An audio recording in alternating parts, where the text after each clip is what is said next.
Hi friends, welcome to వని వంటిల్లు. ఈరోజు మనం 1 కేజీ మటన్తో నిలవ పచ్చడి ఎలా తయారు చేసుకోవాలో చూద్దాం. చాలా సులువుగా తయారు చేసుకోవచ్చు. తినటానికి నాన్ వెజ్ ప్రియులకు అయితే చాలా టేస్టీగా అనిపిస్తుంది. అన్ని పచ్చళ్ళు కూడా పక్కన పెట్టేసి ఈ పచ్చడితోనే అన్నం మొత్తం తినాలనిపిస్తుంది. అంత రుచిగా మనం ఈజీగా తయారు చేసుకోవచ్చు. మటన్ పచ్చడి ఎలా తయారు చేసుకోవాలో చూద్దాం. నేను 1 కేజీ మటన్ని తయారు చేస్తున్నాను. 1 కేజీ మటన్ తీసుకుని బోన్లెస్ తీసుకుని ఇలా చూడండి, ఇలా చిన్న చిన్న ముక్కలుగా కట్ చేసుకోవాలి.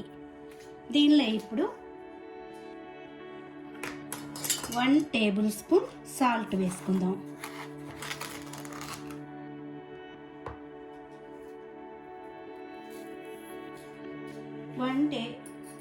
వన్ టేబుల్ స్పూన్ పసుపు వేసుకుందాం. ఇప్పుడు ఈ పసుపు ఉప్పు కూడా ముక్కలకి బాగా పట్టించాలి. ఇలా బాగా కలుపుకొని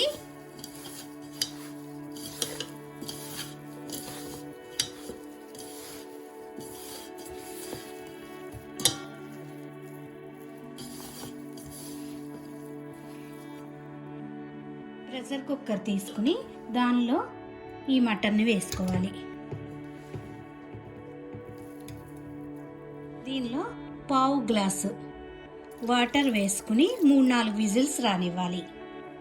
మటన్ ఉడికించుకునే లోపు మసాలా రెడీ చేసుకుందాం. దీనిలో ఇప్పుడు ఒక ప్యాన్ తీసుకుని దానిలో ఒక 10 లవంగాలు వేసుకోండి, ఒక 10 యాలకులు, 2 ఇంచులు చెక్క వేసుకోండి, 2 టేబుల్ స్పూన్లు రాతి పువ్వు వేసుకోండి, 2 టేబుల్ స్పూన్లు ధనియాలు,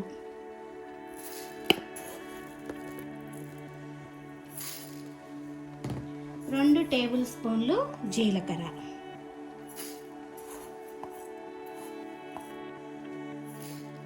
ఇప్పుడు దీన్ని స్టవ్ మీద పెట్టుకుని సిమ్లో లో ఫ్లేమ్లో మాడకుండా వేయించుకోవాలి.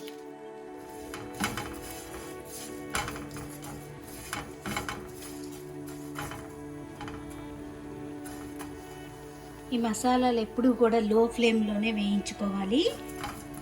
2 నిమిషాలు వేయించుకుంటే సరిపోతుంది. ఇలా వేయించుకున్న మసాలాలను మిక్సీ జార్ తీసుకుని మిక్సీ జార్లో వేసుకుందాం. ఇప్పుడు దీన్ని మెత్తని పొడిలాగా చేసుకుని ఈ మసాలా పక్కన పెట్టుకోండి. వెల్లుల్లిపాయలు తీసుకుని ఒక 10-15 గబ్బాలని తొక్క తీసి ఇలా పక్కన పెట్టుకోండి. చూడండి, కుక్కర్ మూత తీసుకున్నాక మనకు దీనిలో వాటర్ అనేది ఇలా ఉంటుంది. దీన్ని ఇప్పుడు హై ఫ్లేమ్లో పెట్టుకుని ఈ వాటర్ అంతా ఎగిరిపోయేలా ఉంచుకోవాలి. ఈ వాటర్ అంతా అయిపోయి ముక్కలు డ్రైగా ఉండాలి. అప్పుడు వరకు హై ఫ్లేమ్లో ఉంచాలి. చూడండి, వాటర్ అంతా కూడా డ్రైగా అయిపోయింది కదా. ఈ ముక్కలు ఇప్పుడు డ్రైగా అయినాయి. ఇప్పుడు మనం వీటిని ఆయిల్లో వేయించుకోవాలి.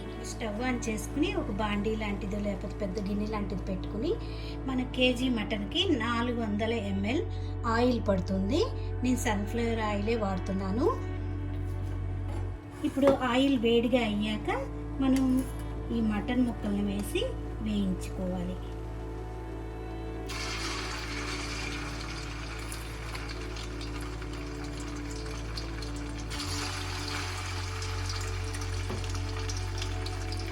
ఫ్లేమ్ని మీడియం ఫ్లేమ్లో పెట్టుకుని ముక్కలు ఎర్రగా అయ్యే వరకు వేయించుకోండి.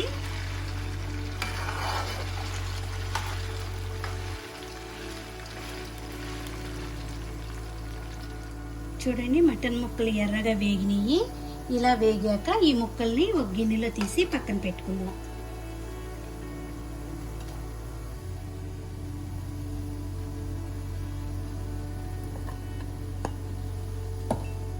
తీసుకున్నాక అదే ఆయిల్లో ఫ్లేమ్ని సిమ్లో పెట్టుకోండి.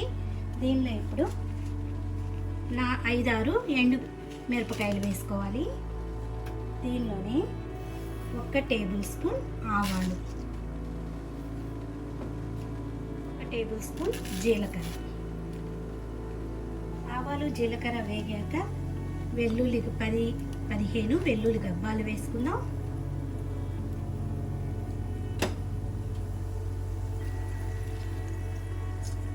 వెల్లుల్లి దబ్బాలు కొద్దిగా వేగాక దీనిలో ఇప్పుడు అల్లం వెల్లుల్లిపాయ పేస్ట్ వేసుకోవాలి. 8 టేబుల్ స్పూన్లు అల్లం వెల్లుల్లి పేస్ట్ వేసుకోండి.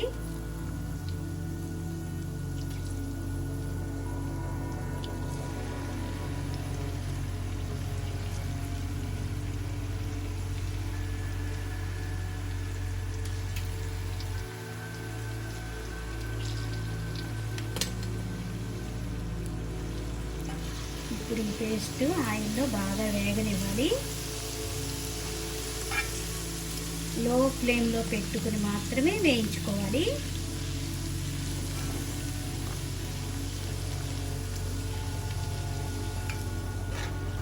ఈ అల్లం వెల్లుల్లి పచ్చిదనం అంతా పోయి ఎర్రగా అయ్యే వరకు వేయించుకోవాలి.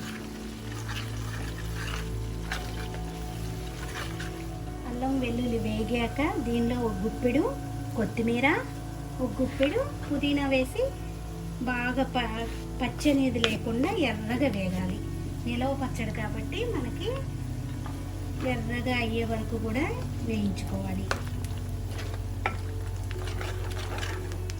దీనిలో ఇప్పుడు 8 టేబుల్ స్పూన్లు కారం వేస్తున్నాను. మీరు ఇంకొంచెం కారం ఎక్కువగా తినాలనుకుంటే ఇంకొక టేబుల్ స్పూన్ కూడా యాడ్ చేసుకోవచ్చు.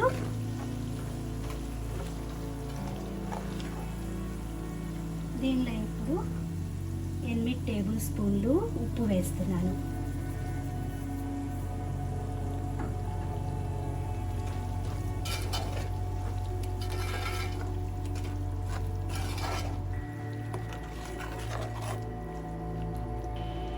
ఇప్పుడు మనం రెడీ చేసి పెట్టుకున్న గ్రైండ్ చేసి పెట్టుకున్న మసాలా పొడి వేసుకుందాం.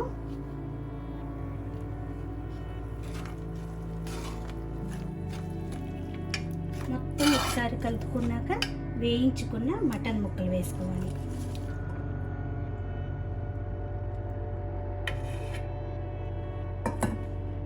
మొత్తం కూడా ఒకసారి బాగా కలుపుకొని చల్లారనివ్వండి.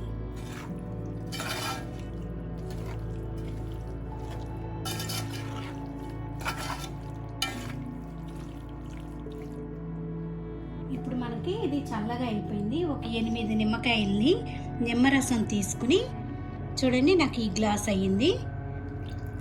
ఇప్పుడు ఈ నిమ్మరసాన్ని దీనిలో వేసుకుని కలుపుకోవాలి.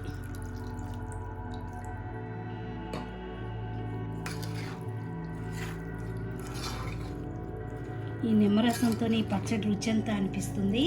ఆ ముక్కకి ఉప్పు, కారం, పులుపు పట్టి మనకు తినేటప్పుడు చాలా టేస్టీగా అనిపిస్తుంది.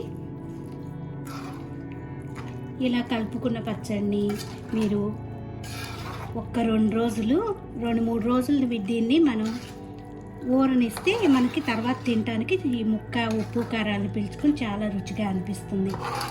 తర్వాత మీరు గాజు సీసాలో స్టోర్ చేసి పెట్టుకుంటే 2-3 నెలల వరకు కూడా నిల్వ ఉంటుంది. చూశారు కదా, ఎంతో ఈజీగా మనకు మటన్ పచ్చడి రెడీ అయిపోయింది. ఈ వీడియో నచ్చితే మీరు కూడా ఒకసారి ఇలా ట్రై చేసి చూడండి. నా వీడియోస్ నచ్చితే లైక్ చేయండి, షేర్ చేయండి, కామెంట్ చేయండి. మరిన్ని వీడియోల కోసం VANI వంటిల్ని సబ్స్క్రైబ్ చేసుకోండి. Thank you for watching.